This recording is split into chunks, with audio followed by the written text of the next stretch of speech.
সূরা আল বাকারার বাংলা অনুবাদ আয়াত নম্বর 130 থেকে 141 পর্যন্ত। চলুন শুরু করি। সূরা আল বাকারা আয়াত নম্বর 130। যে নিজেকে নির্বোধ করছে সে ছাড়া ইব্রাহিমের মতাদর্শ হতে আর কে বিমুখ হবে। দুনিয়াতে আমি তাকে মনোনীত করেছি, আখিরাতেও সে সৎ কর্মশীলদের অন্তর্ভুক্ত হবে। হযরত ইব্রাহিম আলাইহিস সালামকে বলা হয়েছে যে ইব্রাহিম আলাইহিস সালামকে ইহুদিরা আব্রাহিম হিসেবে ডাকে, খ্রিস্টানরাও আব্রাহিম হিসেবে ডাকে, আর আমরা ইব্রাহিম হিসেবে মানি। একই বিষয়, একই ঘটনা, একই কাহিনী আছে যদি আপনারা দেখতেন। আচ্ছা, তবে অধিকাংশ মানুষ দেখে না। ধার্মিকতার অহংকারে এমনই ধ্বংসপ্রাপ্ত হয়েছে যে সে শুধু অহংকার করে আমি একাই জান্নাতে যাব। এটা আসলে সঠিক না, এটা কোরআনের কথা না। আচ্ছা, এবার আসেন সূরা আল বাকারা আয়াত নম্বর 131। সেখানে বলা হয়েছে তার প্রভু যখন তাকে বলেছিলেন আত্মসমর্পণ করো, তিনি বলেছিলেন বিশ্বের রবের নিকট আত্মসমর্পণ করলাম। সূরা আল বাকারা আয়াত নম্বর 132। সেখানে বলা হয়েছে এই সম্পর্কে ইব্রাহিম আলাইহিস সালামের এবং ইয়াকুব স্বয়ং পুত্রদের উপদেশ দিয়েছিলেন, হে পুত্রগণ, আল্লাহ তোমাদের জন্য এই দিনকে মনোনীত করেছেন। ভালো করে খেয়াল করবেন যে এই সম্পর্কে ইব্রাহিম আলাইহিস সালাম এবং ইয়াকুব আলাইহিস সালাম স্বয়ং পুত্রদেরকে, ইয়াকুব আলাইহিস সালামের যে 12 পুত্র ছিল জানেন তো, তাই না? অর্থাৎ ইহুদিদের যে জাল বংশ, এই গোটা ইহুদি বংশের যে পূর্বপুরুষ সে হচ্ছে ইয়াকুব নবী, তার 12 পুত্র ছিল, আপনারা জানেন। ইউসুফ তাদের একজন। তো সেই আল্লাহ পাক তাদের বলতেছে এই সম্পর্কে ইব্রাহিম আলাইহিস সালাম এবং ইয়াকুব আলাইহিস সালামের যে স্বয়ং পুত্র ছিল, পুত্রদেরকে উদয় দিয়েছিলেন, হে পুত্রগণ, আল্লাহ তোমাদের জন্য এই দিনকে মনোনীত করেছেন, সুতরাং মুসলমান না হয়ে মরো না।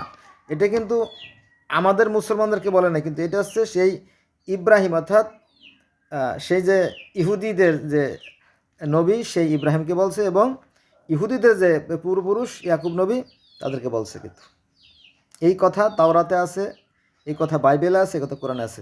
এটা মনে করছে যে নবী মুহাম্মদ সাল্লাল্লাহু আলাইহি ওয়াসাল্লামের যারা অনুসারী তাদেরকে বলছে, না, এটা আল্লাহ পাক ইব্রাহিম আলাইহিস সালামকে বলছে। ইব্রাহিম আলাইহিস সালাম আছে ইহুদিদের নবী, কিন্তু তার মানে কি ওই কথাগুলো, ইহুদিদের কথাগুলো এই কোরআনে ঢুকে গেছে।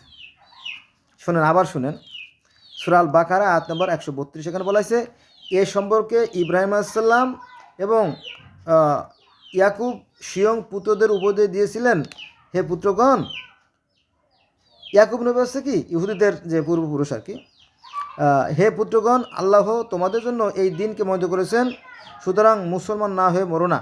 মুসলমান কিন্তু সব ধর্মের অনুসারী, যে মুসলমান যারা সত্য ন্যায়ের পথে আছে তারাই মুসলমান। এখন মুসলমানরা মনে করে আমাদেরকে বলছে, খ্রিস্টান মনে করে আমাদের বলছে, আর ইহুদিরা মনে করে এটা শুধুমাত্র আমাদের জন্য বলছে। এরকম এটা ভাবার কোনো কারণ নাই, এটা সবার জন্যই সমান। আচ্ছা, এবার আসেন সূরা আল বাকারা আয়াত নম্বর 133। সেখানে বলা হয়েছে তোমরা কি উপস্থিত ছিলে ইয়াকুব এর মৃত্যুকালে? তোমরা কি উপস্থিত ছিলে ইয়াকুব এর মৃত্যুকালে? সে পুত্রদের যখন বলেছিল আমার পরে তোমরা কিসের ইবাদত করবে? তখন তারা বলেছিল আমরা আপনার এক ইলাহ। ইহুদিরা কিন্তু ইলাহ বলে, সৃষ্টিকর্তা ইলাহ বলে, রাব্বি বলে, রব বলে, ইলাহ বা এলোহে বলে। এক ইলোহে বা এক ইলাহ ও আপনার পূর্বপুরুষ ইব্রাহিম, ইসমাইল ও ইসাকের ইবাদত করব। আমরা ইলাহ মানে সেই সৃষ্টিকর্তার ইবাদত করব, এবং আপনার পূর্বপুরুষ ইব্রাহিম, ইসমাইল, ইসাক ইলাহর ইবাদত করব। তিনি একমাত্র ইলাহ এবং আমরা তারই কাছে আত্মসমর্পণকারী। এই কথাই কিন্তু আল্লাহ পাক কাকে বলছিল? সেই ইব্রাহিম আলাইহিস সালামকে বলছিল, যে কিনা ইহুদি, খ্রিস্টান, মুসলমান সবারই নবী। এই বিষয়গুলো অনেকে নিজের মতো করে ভাবে, নিজের মতো ভাবলে হবে না, ভুল হবে আর কি। আচ্ছা, এবার আমরা আলোচনা করব সূরা আল বাকারা আয়াত নম্বর 134। সেখানে বলা হয়েছে সেই উম্মত অতীত হয়েছে, সেই উম্মত অতীত হয়েছে, তারা যা অর্জন করছে তা তাদের, আর তোমরা যা অর্জন করেছো তা তোমাদের, এবং তোমাদের কৃতকর্ম তোমরা জিজ্ঞাসিত হবে। কাল কিয়ামতের ময়দানে যার যার জন্য হিসাবনামা তাকে দিতে হবে, অন্য কাকেই জবাবদিহি করতে হবে না, সেই কথা বলা হয়েছে আর কি এখানে। সূরা আল বাকারা আয়াত নম্বর 35, সেখানে বলা হয়েছে 135, তারা বলে তোমরা ইহুদি বা নাসারা হও, যথার্থ পথ পাবে। তারা বলে তোমরা ইহুদি বা নাসারা হও, যথার্থ পথ পাবে। বলুন, বরং মিল্লাতে একনিষ্ঠ হবে, আমরা ইব্রাহিম এর আদর্শ অনুসরণ করব, আর তিনি মুশরিক ছিলেন না। ইব্রাহিম আলাইহিস সালাম মুশরিক ছিলেন না, তিনি নিরাকার এক আল্লাহ বিশ্বাস করতেন। সনাতন ধর্মের ভিতরেও নিরাকার আল্লাহ বিশ্বাস করে সনাতনীরা, তবে কিছু মানুষ পূজা করে। হ্যাঁ, সেখানেও আপনার প্রহ্লাদ মহাজন নামে একজন যে অবতার, তিনি সবসময় নিরাকার আল্লাহর কথাই বলতেন, দিবারাত্রি সেই নিরাকার আল্লাহর কথা বলতেন। তারপরে হিন্দুদের মধ্যে আরেকটা সমাজ আছে ব্রাহ্ম সমাজ, তারাও সেই নিরাকার আল্লাহর কথাই বলে। হ্যাঁ, অদৃশ্য আল্লাহর কথা বলে। তারা কিন্তু মুসলমানদের পছন্দ করে, কিন্তু মুসলমানরা তাদের পছন্দ করে না, এবং এই বিষয়গুলো আলেমরা আমাদেরকে জানতে দেয় না, তাহলে তাদের ব্যবসায় ঘাঁটি পড়তে পারে, ভাটি এই জন্য আর কি। তো আসলে পৃথিবীর প্রত্যেকটা মানুষই একজন সৃষ্টিকর্তাকে মানে, তবে কিছু মানুষের ভিন্ন মানে, তবে তার যুক্তি আছে, সেটি আলোচনা করব না। এবার আমরা আলোচনা করব সূরা আল বাকারা আয়াত নম্বর 136। এখানে বলা হয়েছে তোমরা বলো আমরা আল্লাহতে ঈমান এনেছি, এবং যা আমাদের প্রতি অর্থাৎ কোরআনে এবং ইব্রাহিম, ইসমাইল, ইসহাক, ইয়াকুব ও তার বংশাবলীর উপরে যা অবতীর্ণ হয়েছে, এবং মূসা ও ঈসাকে এবং অন্যান্য নবীদের প্রতি তাদের রবের পক্ষ থেকে যা দেওয়া হয়েছে, আমরা তাদের মধ্যে কোনো পার্থক্য করি না, এবং আমরা তোমার কাছে আত্মসমর্পণকারী। বোঝা গেছে বন্ধুরা? একটা জটিল একটা আয়াত, এই জটিল আয়াতটা আপনার আবার শোনা দরকার। সেটা হচ্ছে যে এটা হচ্ছে সূরা আল বাকারার 136 নম্বর আয়াত। এখানে কি বলা হয়েছে দেখেন, যে আমরা কোথায় ধোঁকা খাই, আমাদের এই ধর্ম ব্যবসায়ীরা কীভাবে আমাদেরকে ধোঁকা দেয়। দেখেন আল্লাহর কথাগুলোকে বিকৃত করে কীভাবে তারা উপস্থাপন করে, বা আয়াতের অনেক কিছু বলতে কোরআনের অনেক আয়াত কিন্তু লুকিয়ে রাখে, যেটা আমাদের সামনে হুজুরা প্রকাশ করতে চায় না।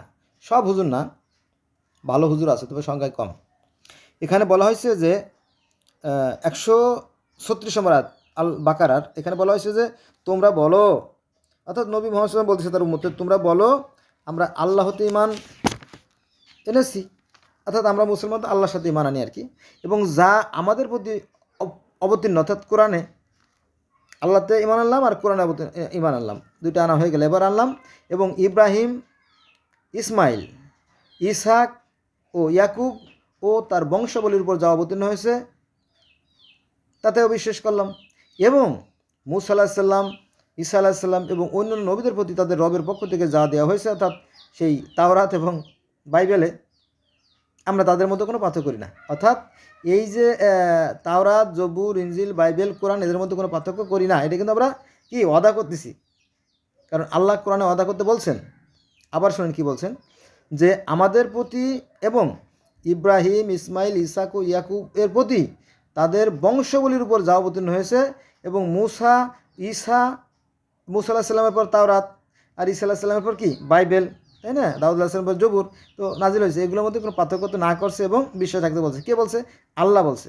কোথায় বলছে? কোরআনে বলছে। কিন্তু এই বিষয়গুলো আমরা বিকৃত করে ফেলি। দেখেন, এবং অন্যান্য নবীদের প্রতি তাদের, এখানে কিন্তু নাম জ্ঞাত মানে অজ্ঞাত রয়েছে, অসংখ্য নবীর কথা বলা হয়েছে এখানে।